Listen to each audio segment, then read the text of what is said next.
versus gorillas. I know 100 Bears would beat a gorilla. 100 Bears. 100 Bears can beat anybody. Anybody. 100 Bears can beat Thanos. 100 Bears are going to win the Super Bowl this year. Oh, you talking about like animal bears? I'm talking about Chicago Bears. That's where I was talking about too. The reason why we know that the Bears are going to win the Super Bowl. The Bears did their thing in the draft. They did their big one, right? Q. I think we both see that. Yeah, it wasn't terrible. It wasn't outstanding. I mean, I wish we had the Falcons draft, but I'm not upset at what. The thing I didn't like about the Falcons draft, I didn't like them trading a future one to get back into the first round and take Pierce. But I like the idea of stacking edge rushers like that and getting a versatile piece like Jalen Walker. But if I were the Falcons, I would have held on to next year's first. But I get it. There's a lot of butts on warm seats. And when your butt is on a warm seat, you better do something. But I get it. You know, butts are getting warm. Seats are getting warm. So butts are getting hot. You got to do something. You know, they got Penix still on a rookie deal. So I understand it. And the Falcons definitely needed edge help, and they went and got it.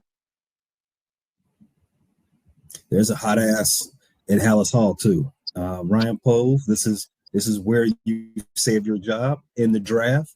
And I'm not sure if this is a Ben Johnson pick or Ryan Poles pick, but we're going to discuss Luther Burden today. One of your favorite. It's probably your favorite. Your favorite draft pick that they had out of this draft. Why is that? So when you watch Luther Burden's film, you see an explosive wide receiver. You see a guy that great run after the catch, not just with the speed and elusiveness and open field. He has the ability to break tackles. You see it right there. Also see a guy who can line up outside at the X and beat man coverage and get deep and be a vertical threat. So Luther, he shows traits of being a complete wide receiver. You know, he's got the total package. He can run the entire route tree. He can get deep and threaten teams on those 7, 8, 9 routes. He can also be leaked out of the backfield and run these shallow routes and operate in space and make people miss. You see that right there, breaking tackles, making people miss, getting six. So I love that Burden has just all the traits that you want in a wide receiver. Good size too. He's built almost like a running back, 6 feet or nearly 6 feet and 200 plus pounds. So he's a solid guy and a strong guy. I know a lot of Bears fans was expecting the Bears to target a running back in this particular draft, and they might like the fact that he's built compact. He's not that tall. He's 5'10", 5'11", and like you said, 200 pounds. Yep. And with the fact that he can play all over the field, as you can see in some of these clips, that he can line up in the backfield, he can make people miss and take it to the house like a running back. Yeah, you see him being able to line up in a slot as an outside receiver. He just showed a lot of versatility at Missouri. Okay. Where would you see him lining up most, though, in Ben Johnson's offense? That is a good question. I know a lot of people have said he'll be the slot receiver. I can see DJ or Rome operating in that slot. Luther has a lot of versatility. I can see him lining up as an outside receiver and kind of playing that Jameson Williamson role. You saw Jameson Williams take wide, unfortunately, against the Bears. You've seen him take the wide receiver, the reverses and the jet action sweeps. I can see Luther being used that way. If I had to guess, I'm gonna say Luther's gonna line up a lot in the slot. Because he has great ability to make you miss. So I think you see him on a lot of underneath routes. But like I said, he's a vertical threat too. So you're gonna see him outside. So in conclusion, I think you'll see Luther all over the formation, to be honest with you. So if he's running a lot of underneath stuff, a lot of option routes, wouldn't that be him and DJ are doing the same thing? Assuming that DJ's role doesn't change too much with Ben Johnson. Yes, but the good thing is him and DJ, especially Luther. Luther has a lot of versatility, so I'm not worried about too much overlap in skill because you can move Luther outside though, and DJ's played outside his entire career. You saw DJ start to adjust and be in the slot more, but Luther's a guy that could play in the slot. He played in the slot last year at Missouri a lot. He's also played outside a lot. So even though him and DJ are built the same and similar, I don't think it'll be an issue like we saw last year with Keenan Allen. You know, Keenan is a guy who operates in the intermediate area, the short areas. So that kind of, hurt Cole Kmet. That kind of hurt Rome Odunze. I mean, Keenan Allen's your classic possession receiver. DJ shows traits where he could be a possession, but I think that'll be kind of Rome's area this year. It's kind of the possession receiver. And I think DJ and Luther will go back and forth between being a slot guy and the vertical guy. So they both show the ability to do that. I think Luther might have a little bit more giddy up than DJ. So I think you'll see him be the vertical guy more. You should. He's younger. You better have them young legs, young giddy up. They're spry. And also, the other thing I like, I left out, and that reminded me, the ability to track the ball and locate and high point it. This is just man coverage where that play is gone. It's man coverage, but you see him adjust to the ball though. And then he's just running away from guys. So that looked like a little busted coverage, but still, I don't know if the corner was supposed to stay in man or if the safety didn't get over in time. But as you can see, Luther got speed to get away. You don't see him getting caught from behind though. I think that's really important. I think, like I said, there was too much overlap amongst the wide receiver skill last year, and I think that kind of bogged down the offense. When you got speed kills, like John Madden used to say. Speed kills. And then he's not a little guy where he's a one-trick pony. This isn't Johnny Knox per se. This is a guy. You said who? Tavon Austin. Yeah.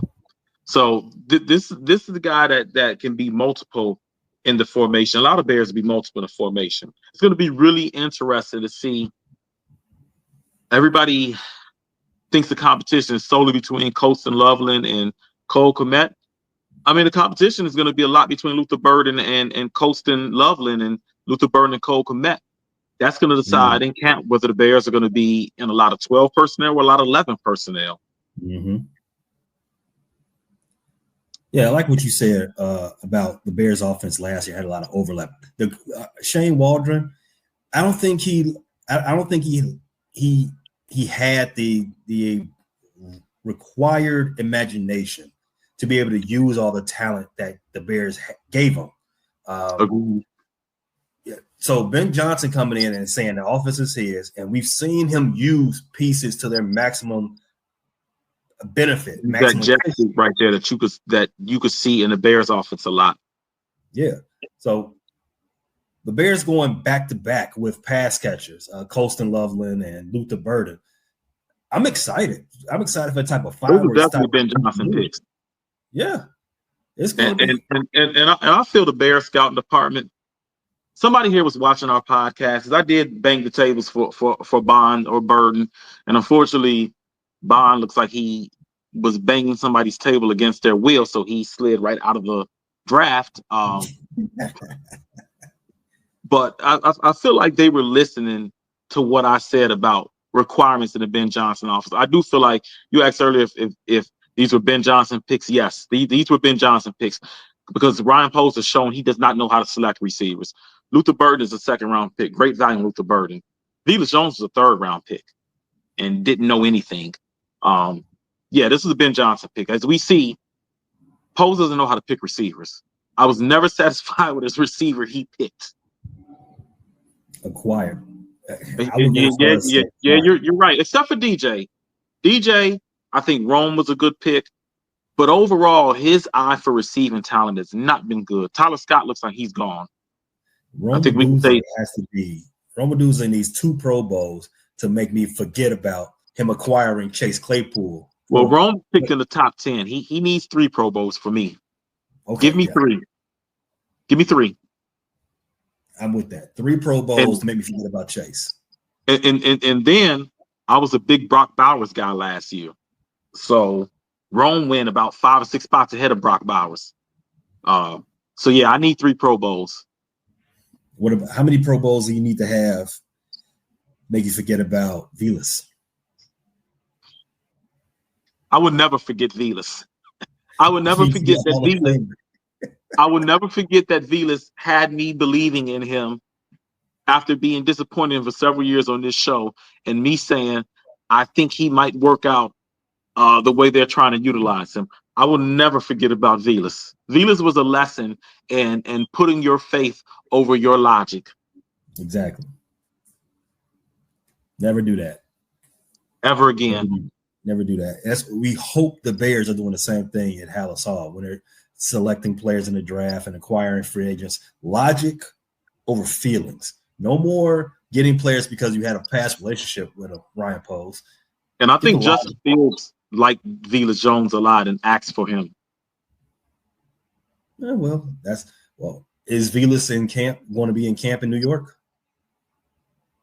I don't know if Velus is in a camp. I think last I checked, he was in Jacksonville. I don't know if he was brought back. Last year was his 3rd year, so he's still under contract. So we'll see where Velus. Well, I don't know. No, he wasn't even traded. He was picked up off waivers. So I don't know where Velus is, and I don't want to know. As long as he's not in Halas Hall, punting kickoffs, which I'd never seen before. I've never seen anybody go back to refield the kickoff and kick it back towards the kicker. God, we're getting distracted. There's Luther Burden again, making several guys miss. That is a hell of a run after the catch. Looked like he was in the backfield again. 1 guy missed, 2 guy missed, broken tackle there. Another, yeah. This is why this is one of my favorite picks of the entire draft. Yeah, I can see why. He looks electric. Yeah, and we haven't had that at wide receiver in Chicago in a long time. He looks like what we thought Devin Hester would be when he played wide receiver. Yeah, man. That was such a tease. Same way, this is what we envisioned Devin Hester being used as and doing as a wide receiver. Mm-hmm. Hopefully it all pans out and we get that Rookie of the Year that we should have got last year. Matt Eberflus definitely costs and Shane Waldron costs Caleb Williams 1 illustrious year out of his career. Now he's got to come back for everything he was owed. And Caleb, you got some good weapons. You got a good play caller. I'm excited. I'm expecting to see Caleb light it up next year. Do you think there's any type of concerns with Luther Burden, like for a rookie, like I said, of his size, his stature, playing on a team with Roma Duze, DJ Moore, Cole Kmet, Colson Loveland, and that offensive line? Are there any concerns that we have with him being on that team? Well, just anything that he needs to work on from fundamental standpoint. I pointed out in one route, I would love to see him on some of those outs press upfield a little bit more and then sink his hips, be a little bit more sudden with that, just to sell it that you're going upfield more. I see on some of those routes, especially on out routes, he kind of rounds the route off at the top. And in the NFL, DBs are too detail oriented and too good. So you got to do a better job of selling those routes. So in some of the Luther Burden film I've seen, I just want to see him run crisper routes, because this offense is going to be very detail oriented. You're going to have to pay attention to detail. You have to sell your routes to keep DBs honest and to open up the field. So on some of these routes, I want to see him just a little sharper with his footwork, sink his hips a little bit more, sell the route, even if you're not getting the ball. That's important. Because the DB doesn't know who the first read is or the second read. You got to run the route like you're getting the ball. That's the only thing that I want to see Luther work on a little bit more. As far as his fit on the team, I'm not worried about it. I think in this offense, it'll be fast-paced. We got a play caller that knows what they're doing. Guys will be fed. So I think there will be plenty of opportunities to go around for everybody. In your most objective frame of mind, What is Luther Burden's rookie year stats?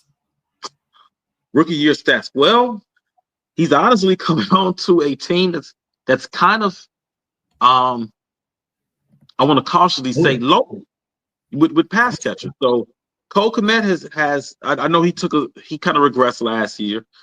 Cole Kmet has had strong performances where he had 700 plus yards. DJ Moore's had 1,300 yard season. Rome Odunze, and what some people would describe as a disappointing rookie season, still went over 700 yards. So there is definitely a pecking order here. I think Luther Burden would be competitive. Rome is coming into his second year. He has a jump start, but he's still a young guy too.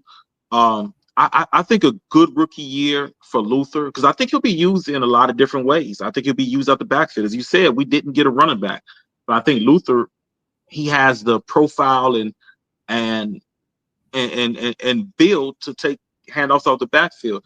I think you'll see Luther get about 12 to 20 carries out the backfield as either jet sweep or running back. I think he can get 100 yards off of that. I think he'll have a lot of pop on those. I envision him catching 50 to 60 balls for 600 to 700 yards. I think he'll have a very similar year to Rome Odunze, but I think it'll be more explosive, though. That's fair. If the rookie can get 600 receptions, and this is the second pass catching rookie that the Bears have, if he gets about 600, Colston Loveland gets about 500 neighborhood.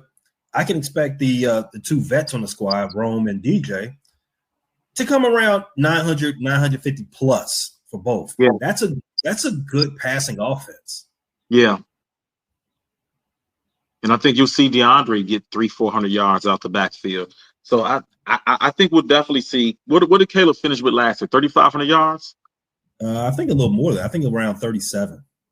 Yeah, I think he'll eclipse 4K. So I think, like I said, there'll be plenty of opportunities for everybody, and Luther won't just see the ball just purely as a passer. But there's plenty of ways to use Luther. You saw Jameson Williams get a lot of handoffs last year, a lot of jet sweeps. So Ben Johnson's going to be creative.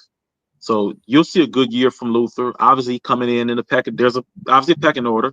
He'll be the third receiver, and not only will he be the third receiver, but you got two veteran tight ends. I'm interested to see how Cole Kmet will be used in this Ben Johnson offense, because Ben Johnson used a lot of two tight ends, a lot of 12 personnel last year with Detroit. But the second guy, Brock, I think his name was Sam Brock or something. He didn't get many targets, and I think he finished with only 18 catches. So I'm interested to see if Cole Kmet is going to be used more as an inline blocker, or if they'll bring Colston Loveland along slowly. I mean, Colston is already rehabbing from a shoulder injury, so the issue is how fast can he get up and moving for training camp? You already know in OTAs and mini camp, he'll be on the man. He'll be non-contact. He's running, so he can probably run routes. I don't know the exact time frame or what they'll have him doing, if he can, catch passes. I don't envision him being able to take contact with training camp. The original date full participation is like 3 days in a camp. So, that's still early in camp, but 3 days is a lot. That's offense is being installed. They're running reps. So he'll have to engage in mental reps. So it'll be interesting to see the Bears pecking order this year. And reps, snaps. Can't wait to see it. Thanks for listening to this latest edition from the Frustrated Chicago Sports Fan channel. Whether you listen to this on Apple Podcasts or Spotify or watching on YouTube, make sure you like, subscribe, share with a friend, and hit the notification bell so you never miss a drop. And all my homies from Chicago, we say 3 things: bear down, go Cubs go, and sell the team, Jerry.